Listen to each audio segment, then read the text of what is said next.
الشيطان الرجيم بسم الله الرحمن الرحيم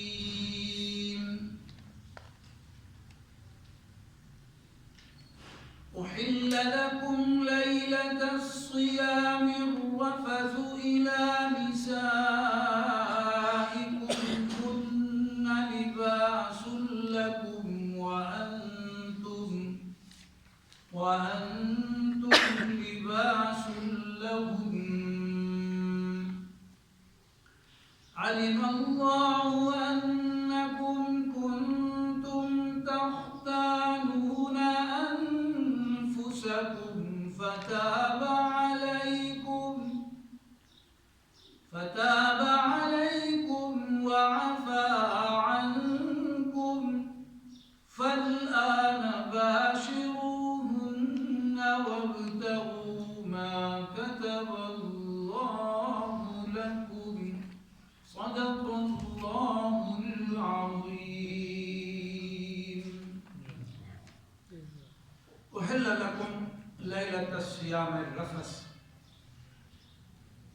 حلال کر دیا گیا تمہارے لیے روزے کی رات میں بے حجاب ہونا الی نسائکم، اپنی بیویوں سے.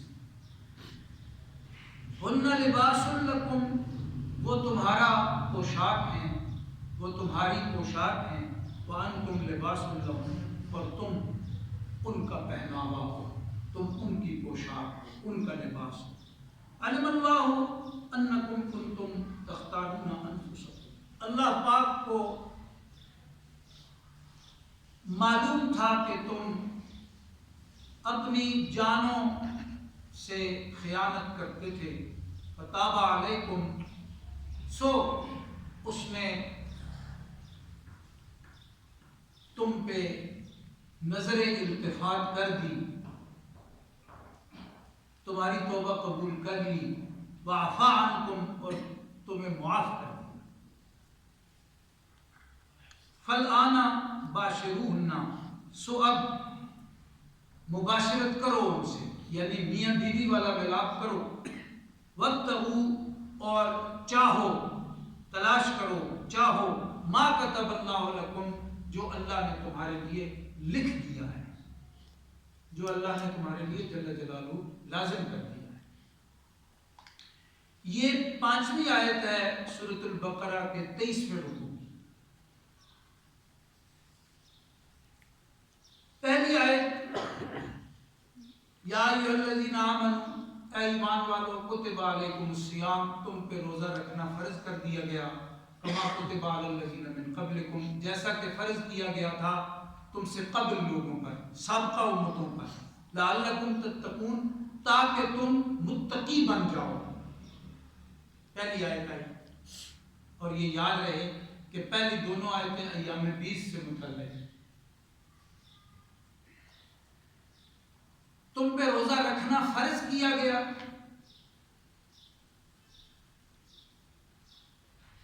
جیسا کہ سابقہ امتوں پہ فرض تھا. تو ظاہر سابقہ امتوں پہ اکثر ایام 20 ہی فرض ہوئے. اور روزے کا جو مقصد ہے اس کو حاصل کرو، وہ تقویٰ ہے. یعنی دل اللہ پاک سے جوڑ لو، دنیا سے دل نہ لگے، دنیا سے تعلق رہے ضرورت کے برابر مطابق. اللہ رب العالمین سے تعلق بنے دلی قلبی اعتبار سے. تو اس کے لیے روزے کی ریاضت ہے. اور روزہ جو ہے اس میں کئی چیزیں آ جاتی ہیں، کئی باتیں ہیں. تربیت ہے، نمبر 1. حکم ہے، حکم ماننا ہے، ماننے والی عادت. نمبر 2، فرمایا کہ 3 چیزیں جو ہیں انہیں چھوڑ دو. کھانا پینا جائز، میاں بیوی. ریاضت ہے. کتنے دن؟ پورا مہینہ. پہلے 3 دن ہر مہینے کے تھے، اب کیا ہے؟ پورا مہینہ. پھر اس میں ایک اور بات آ گئی کہ دورانیہ اپنی مرضی کا نہیں، اللہ پاک کی مرضی کا، کہ اس ٹائم سے لے کے اس ٹائم تک تم نے روزہ رکھنا ہے. اب یہ بھی ایک حکم ہے اور پابندی ہوگی. اس میں اب کتنی تربیتیں آئی ہیں, کتنی. حکم اللہ پاک کا ماننا ہے, اور دنیا میں جو بہت لذت والی چیزیں ان کو چھوڑنا ہے, اور اس کا دورانیہ ہے من الفجر الی اللیل. اور یہ کام صرف اللہ کے لیے کرنا ہے. پوری ایک تربیت آ گئی, اور اس کا جو مقصد ہے وہ دل کو دنیا سے ہٹانا ہے اور اللہ پاک سے جوڑ دینا ہے. دوسری آیت آئی ایام معدودات, دن ہیں گنے چنے.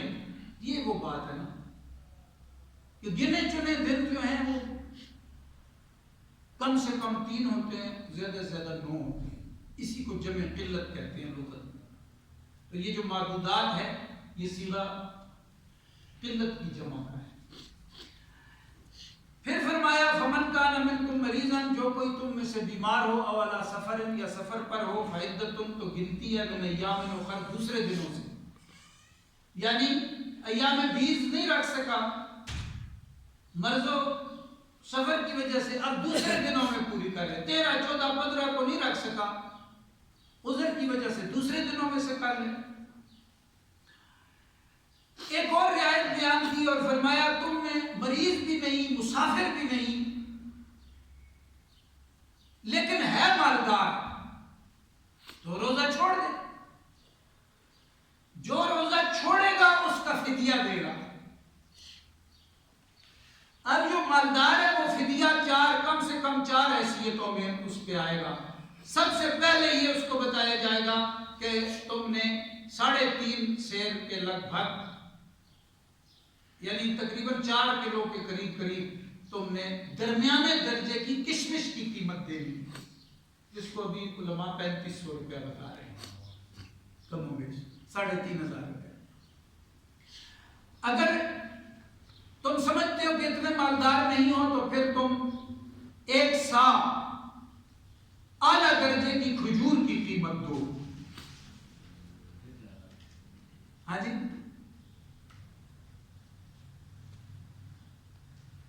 تو اس کی قیمت تقریباً 2000 کے قریب بن جاتی ہے. 1800 2000 بتا رہے ہیں. اگر اس سے بھی ہلکا کام ہے تو پھر 1 سا جو کی قیمت دو, اور یہ 700 800 اس طرح کی. اگر آخری درجے کے مالدار ہو تو پھر نصف سا گندم دے دو, یہ تقریباً 3 سے 350 یہ فدیہ ہوتا ہے. تو یہ دینا ہے. تو اللہ رب العالمین نے شروع میں حکم دیا, اس کی حکمت بھی ہم نے بیان کی.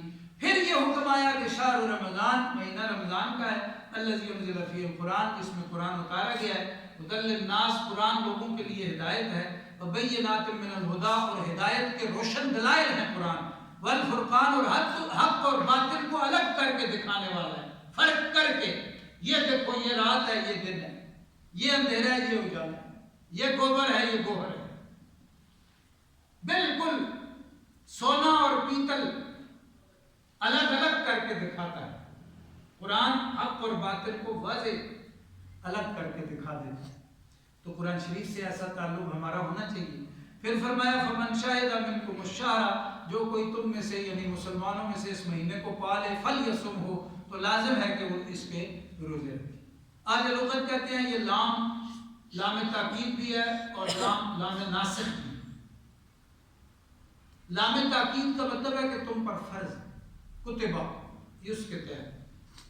اور لام تنسیخ کا مطلب یہ ہے کہ اب ان روزوں کے علاوہ کوئی روزہ تم پہ فرض نہیں. اگر ایام 20 تھے 16-17 مہینے رہے, اب نہیں. اگر یوم عاشور تھا, اب نہیں. اگر کوئی اور روزہ فرض تھا, اب نہیں. تو لام ناسخ بھی ہے اور لام تاکید بھی ہے. تاکید کا مطلب یہ ہے کہ فرضیت رمضان کی ہے, اور تنسیخ کا مطلب یہ ہے کہ فرضیت اب ایام 20 کی نہیں. فرض برقرار ہے, لیکن فرض کے حکم کے نیچے جو ایام 20 تھے وہ ہٹا کے نفل کر دیے گئے ہیں, اور رمضان المبارک کا پورا مہینہ فرض کر دیا گیا. یہ ہے فلیصوم. اب 2 رعایتیں باقی رہ گئی. مریض مسافر رمضان کا روزہ چھوڑ سکتا ہے۔ مریض کا مطلب یہ ہے کہ ایسا مریض ہو جو روزہ رکھ سکتا ہے لیکن رکھنے کے بعد بہت شدید بیمار ہو جاتا ہے، وہ بھی نہیں، یعنی رکھ لیتا ہے، سحری سے افطاری تک کام چلا لیتا ہے، لیکن اس کے بعد اسے بہت تکلیف ہے، اس کے لیے بھی اجازت ہے کہ وہ روزہ۔ اور دوسرا مریض وہ ہے جو رکھ ہی نہیں سکتا۔ ایک مریض ہے جو روزہ رکھ ہی نہیں سکتا۔ ہمارے کئی ساتھی کہتے ہیں 4 گھنٹے کے بعد حالت خراب ہو جاتی ہے، وہ نہیں رکھ سکتا۔ کچھ ایسے ہیں روزہ رکھ لیا لیکن پھر 2 دن الٹے پڑے گئے، حالت ہی خراب، وہ بھی روزہ نہیں۔ بس بندہ سمجھتا ہے کہ روزہ نہیں رکھ، ایماندار آدمی خود ہی سمجھ لیتا ہے، نہیں تو کسی پھر دیندار حاضر طبیب سے مشورہ کر لے، پھر بھی علماء سے بھی کرے۔ علماء ہر جگہ کام آئیں گے، ان کے بغیر نہ چارہ ہے نہ گزارا ہے، نہ جینے کا سلیقہ ہے نہ مرنے کا ڈھنگ ہے، نہ اس میں دنیا کا رنگ ہے نہ آخرت کی روشنی ہے، علماء کے بغیر کچھ بھی۔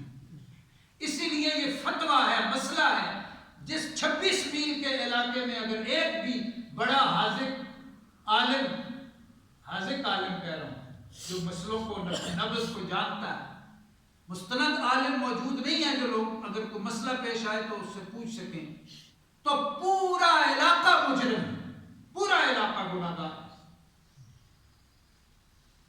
امام شافعی رحمۃ اللہ علیہ فرماتے ہیں اس بستی میں رہنا اپنے اوپر حرام کر دو جس میں اچھا طبیب نہ ہو اور جس میں اچھا روحانی استاد نہ ہو، اپنے اوپر حرام کر دو۔ ساری دنیا وہاں پہ جمع ہے، ہر آسائش ہے، یہ 2 چیزیں اگر نہیں ہیں اپنے اوپر اس بستی میں رہنا حرام کر دو، وہاں سے پوچھو۔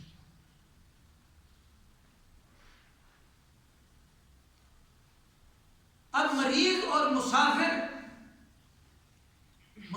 کون ہے؟ جس کا ایک طرف کا سفر کم از کم 3 دن کی پیدل مسافت ہو۔ امام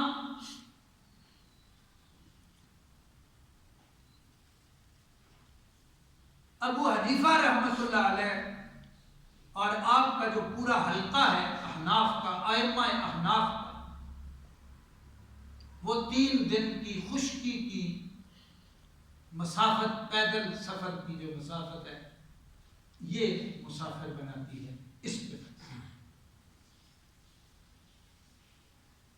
اور شاہ ولی اللہ دہلوی رحمۃ اللہ علیہ نے اسی تناظر میں 48 میل بتائے اور 1.6 کلومیٹر کا 1 میل ہوتا ہے، تو سابقہ ترتیب پہ 4000 قدم کا 1 میل ہوتا ہے فقہی زبان میں۔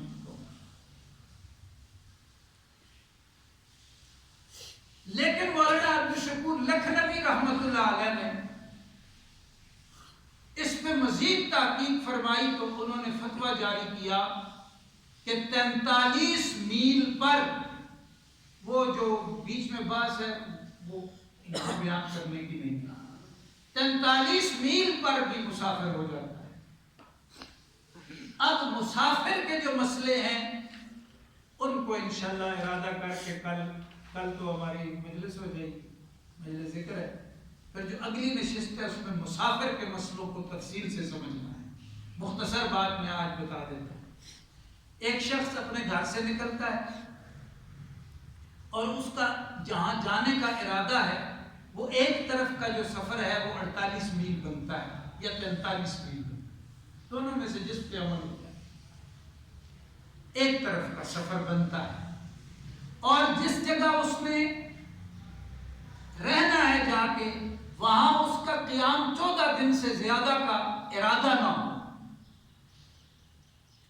14 دن سے زیادہ کا ارادہ نہ ہو کہ میں فلاں جگہ جا رہا ہوں تو وہاں 1 ہفتہ رہوں گا، 10 دن رہوں گا، 12 رہوں گا، 13 رہوں گا، تو 14 اس سے زیادہ نہ ہو۔ یہ مطلب ہے اس کا، کسی ایک جگہ ارادہ نہ لے کے گیا ہو۔ وہ مسئلہ الگ ہے کہ ایک بندہ ارادہ 10 دن کا لے کے گیا ہے تو وہاں اس کے 2 مہینے لگ گئے، وہ پھر بھی مسافر ہی رہے۔ یہ ہے ارادہ لے کے گئے ہیں، کسی ایک جگہ 14 دن سے زیادہ قیام کا ارادہ نہیں ہے، اور ایک طرف کا جو فاصلہ ہے وہ یا تو 43 میل یا 48 میل ہو۔ اب اپنی بستی کے آخری گھر سے جو ہی نکلے گا تو مسافر ہوگا۔ مثلا قادر ٹاؤن میں رہ رہا ہے تو اب قادر ٹاؤن کی حدود کو سمجھ لیں، اپنی بستی کی حدود سے باہر نکلے گا مسافر ہوگا۔ مسئلہ یہ نہیں ہے کہ وہ گھر میں پہنچے گا، اس جگہ پہنچے گا تو مسافر ہوگا، نہیں، اپنی بستی کی حد سے نکلے گا بس مسافر ہے۔ نماز بھی 4 رکعت کی 2 پڑھے گا، اور روزہ فرض بھی رمضان کا اگر چھوڑنا چاہتا ہے اللہ پاک نے اجازت دی۔ یہ ہے مسافر، تو ان کے لیے گنجائش بیان ہوگی۔ مریض میں وہ عورتیں شامل ہیں جن کے ماہانہ ایام ہیں اور ان ایام میں انہوں نے نماز بھی نہیں پڑھنی ہوتی، روزہ بھی نہیں رکھنا ہوتا۔ نماز انہیں معاف کر دی گئی ہے لیکن روزے کی قضا ان کے ذمہ ہے۔ اسی طرح بچے کی پیدائش کے بعد جو ایام ہوتے ہیں، نفاس جس میں ہوتا ہے، تو 40 دن زیادہ سے زیادہ ہوتے ہیں اس میں، تو ان دنوں میں بھی جو روزے کا مسئلہ ہے وہ اسی طرح ہے، نہیں رکھنا ہوگا، نماز بھی نہیں پڑھنی، فرض نماز معاف ہے، اس کی قضا نہیں ادا کرنی، لیکن روزے کی قضا کرنی پڑے گی، ادا کرنی پڑے گی، وہ بھی مریض کے حکم۔ اس طرح جو بندہ بڑی عمر کا کبیر السن ضعفاء میں آ گیا، ظاہر ہے وہ چل پھر نہیں سکتا، اچھے طریقے سے کوئی کھا پی نہیں سکتا، وہ کمزور ہے، اس پہ روزہ فرض نہیں۔ وہ اگر مالدار ہے تو فدیہ دے، مالدار نہیں ہے فدیہ بھی نہیں، صلی اللہ سے دعا کریں۔ تو یہ مرض اور سفر، یہ گنجائش ہمارے لیے اب باقی ہے، باقی جو 3 گنجائشیں تھی وہ ختم، ٹھیک ہے۔ تو آئندہ جو نشست ہوگی اس میں ہم مریض مسافر کے حوالے سے مزید کچھ وضاحت پڑھیں گے انشاءاللہ۔ اللہ رب العالمین قرآن و سنت کے انوارات ہم سب کو نصیب فرمائے۔